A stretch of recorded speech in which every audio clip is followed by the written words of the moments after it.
45 साल के महात्मा गांधी 2 दशक से भी ज़्यादा समय दक्षिण अफ्रीका में बिताकर 1915 में भारत आते हैं। इससे 4 साल पहले 28 वर्ष का एक युवक अंडमान की एक काल कोठरी में बंद होता है।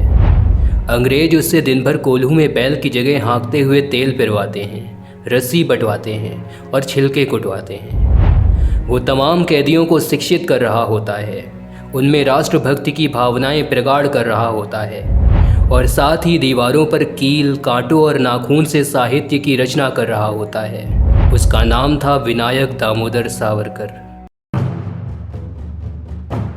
उन्हें कई बार आत्महत्या के ख्याल आते। उस खिड़की की ओर एकटक देखते रहते थे जहां से अन्य कैदियों ने पहले आत्महत्या की थी। पीड़ा असह्य हो रही थी, यातनाओं की सीमा पार हो रही थी। अंधेरा उन कोठरियों में ही नहीं, दिलो दिमाग पर भी छाया हुआ था। दिन भर बैल की जगह कोल्हू घुमाते रहो, रात को करवट बदलते रहो। 11 साल ऐसे ही बीते। कैदी उनकी इतनी इज्जत करने लगे थे कि मना करने पर भी उनके बर्तन, कपड़े वगैरह धो देते थे, उनके काम में मदद करते थे। सावरकर से अंग्रेज बाकी कैदियों को दूर रखने की कोशिश करते थे। अंत में बुद्धि की विजय हुई तो उन्होंने अन्य कैदियों को भी आत्महत्या से विमुख किया। लेकिन नहीं, कुछ महामूर्खों का कहना है कि सावरकर ने मर्सी पेटिशन लिखा, सॉरी कहा, माफ़ी मांगी। अरे मूर्खों, काकोरी कांड में फंसे क्रांतिकारी रामप्रसाद बिस्मिल ने भी माफ़ी मांगी थी, तो उन्हें भी डरपोक करार दोगे क्या? अब इस कसौटी पर क्रांतिकारियों को तौला जाएगा। शेर जब बड़ी छलांग लगाता है तो कुछ कदम पीछे लेता ही है। उस समय उनके मन में क्या था, आगे की क्या रणनीति थी, ये आजकल कुछ लोग अपने घरों में बैठे बैठे ही जान लेते हैं। कौन ऐसा स्वतंत्रता सेनानी है जिसे 11 साल काला पानी की सज़ा मिली हो? नेहरू, गांधी या फिर कोई और? नाना साहब पेशवा, महारानी लक्ष्मीबाई और वीर कुंवर सिंह जैसे कितने ही वीर इतिहास में दबे हुए थे। 1857 को सिपाही विद्रोह बता दिया गया था। तब इसके पर्दाफाश के लिए 20-22 साल का एक युवक लंदन की एक लाइब्रेरी का किसी तरह एक्सेस लेकर और दिन रात लगकर अंग्रेजों के एक के बाद एक दस्तावेज पढ़कर सच्चाई की तह तक जा रहा था, जो भारतवासियों से छिपाया गया था। उसने साबित कर दिया कि वो सैनिक विद्रोह नहीं, प्रथम स्वतंत्रता संग्राम था।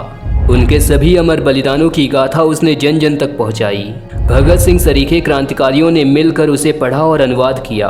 दुनिया में कौन सी ऐसी किताब है जिसे प्रकाशन से पहले ही प्रतिबंधित कर दिया गया था?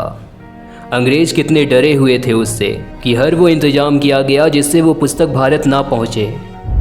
जब किसी तरह पहुंची तो क्रांति की ज्वाला में घी की आहुति पड़ गई। कलम और दिमाग दोनों से अंग्रेजों से लड़ने वाले सावरकर थे। दलितों के उत्थान के लिए काम करने वाले सावरकर थे। 11 साल कालकोठरी में बंद रहने वाले सावरकर थे। हिंदुत्व को पुनर्जीवित करके राष्ट्रवाद की अलग जगाने वाले सावरकर थे। साहित्य की विधा में पारंगत योद्धा सावरकर थे। आज़ादी के बाद सिवाय अपमान के क्या मिला उन्हें? नेहरू व मौलाना अबुल कलाम जैसों ने तो मलाई चाटी सत्ता की और सावरकर को गांधी हत्या केस में फंसा दिया गया। उन्हें गिरफ्तार कर लिया गया, पेंशन तक नहीं दी गई, विभिन्न तरीकों से उन्हें प्रताड़ित किया गया, प्रतिबंध लगा दिया, उन्हें सार्वजनिक सभाओं में जाने से मना कर दिया गया।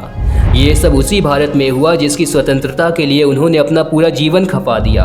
आज़ादी के मतवाले से उसकी आज़ादी उसी देश में छीन ली गई जिसे उसने आज़ाद करवाने में योगदान दिया था। शास्त्री जी पीएम बने तो उन्होंने पेंशन का जुगाड़ किया।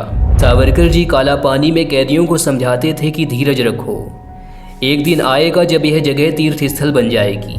आज भले ही हमारा पूरे विश्व में मजाक बन रहा हो, एक समय ऐसा होगा जब लोग कहेंगे कि देखो, इन्हीं काल कोठरियों में हिंदुस्तानी कैदी बंद थे।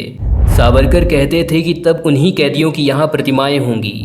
अगर आज आप अंडमान जाते हैं तो सीधा वीर सावरकर इंटरनेशनल एयरपोर्ट पर उतरते हैं। सेल्यूलर जेल में उनकी प्रतिमा लगी है। उस कमरे में प्रधानमंत्री भी जाकर ध्यान करते हैं जिसमें वीर सावरकर को रखा गया था। भारत के महान सपूत वीर सावरकर जी के लिए आपके मन में क्या राय है, कमेंट करके जरूर बताइए।